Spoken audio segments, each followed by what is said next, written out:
महाराष्ट्राला गद्दारीचा डाग काही नवीन नाही. आज हे परत 6 खासदार किंवा 6 गद्दार शिंदेच्या कळपामध्ये गेले.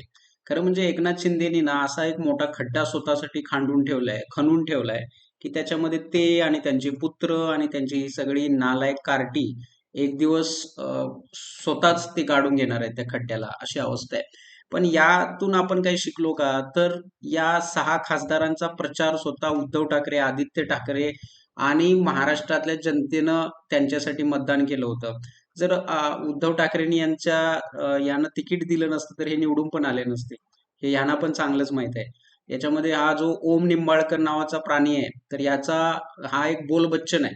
खरं म्हणजे धाराशिवचा नेमका विकास किती केला, काय केला, हा पण सध्या चर्चेचा विषय होऊ शकतो. आणि हा PR खूप करतो हा निंबाळकर. तरी सुद्धा लोकांनी याला निवडून दिलं, पण हा पुढील निवडणूक जिंकेल याची गॅरंटी आपण देऊ शकत नाही. कदाचित जिंकेल सुद्धा, पण त्याला तो कलंकाचा जो एक डाग आहे, कलंक आहे, तो त्याला सदैव घेऊन फिरावा लागेल. दुसरं असं की आता ठाकरेंनी काय करायला पाहिजे? ठाकरेंनी सध्या किंवा सर्वच पक्षांनी इतकं शांत राहिलं पाहिजे की आपण केंद्रातील ही जी सत्ता आहे, ही जी हुकुमशाही आहे, ती कशी उलथून टाकता येईल त्यावर काम केलं पाहिजे. कारण जोपर्यंत केंद्रातील यांची सत्ता हलत नाही, त्याशिवाय हे प्रकार थांबले जाणार नाहीत. मग ठाकरे संपणार आहेत का? ठाकरे संपत नसतात. कारण ठाकरेंना पुढं न्यायचं किंवा त्यांना मागं खेचायचं हे फक्त आणि फक्त महाराष्ट्रातील जनता ठरवू शकते. कारण जनतेच्या मनामध्ये ठाकरे हा विचार, महाराष्ट्र धर्माचा विचार जो रुजलेला आहे, तो तुम्हाला संपवता येणार नाही. नाहीतर मग लोकसभेला उद्धव ठाकरेंना इतकं यश मिळालं नसतं.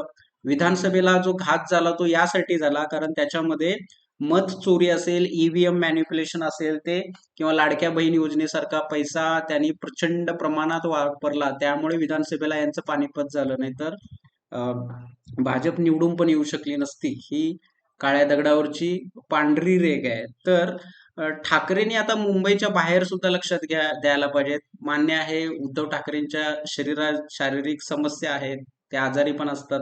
पण आदित्य ठाकरेंनी पुढे आलं पाहिजे आणि महाराष्ट्रभर फिरलं पाहिजे. जसं रोहित पवार त्या शेतकऱ्यांच्या आत्महत्याबद्दल किंवा कर्जमाफीबद्दल जे आंदोलन करतात, तसं आंदोलन करण्याची कुवत आदित्य ठाकरेंनी ठेवली पाहिजे.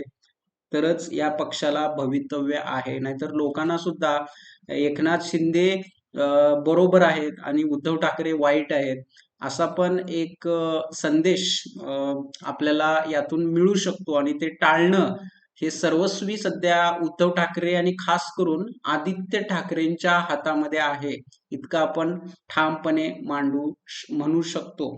आणि महाराष्ट्रातील जनतेनं सुद्धा जे मतदान केलं होतं या 6 खासदारांना, त्याचं त्याचा सुद्धा त्यांनी जाब विचारला पाहिजे, इतकंच आपण याच्यातून म्हणू शकतो. आणि हे जे एक अति केलेलं आहे या भाजपच्या लोकांनी, त्याचे परिणाम त्यांना कधी ना कधीतरी भोगावे लागतील. कारण काळ हा खूप वाईट असतो. तो तुमचा सूड घ्यायला बसलेला असतो. म्हणजे चांगली कर्म केला तर तो तुम्हाला चांगलं फळ देतो, अन्यथा तो तुम्हाला रडवतो, इतकंच आपण म्हणू शकतो.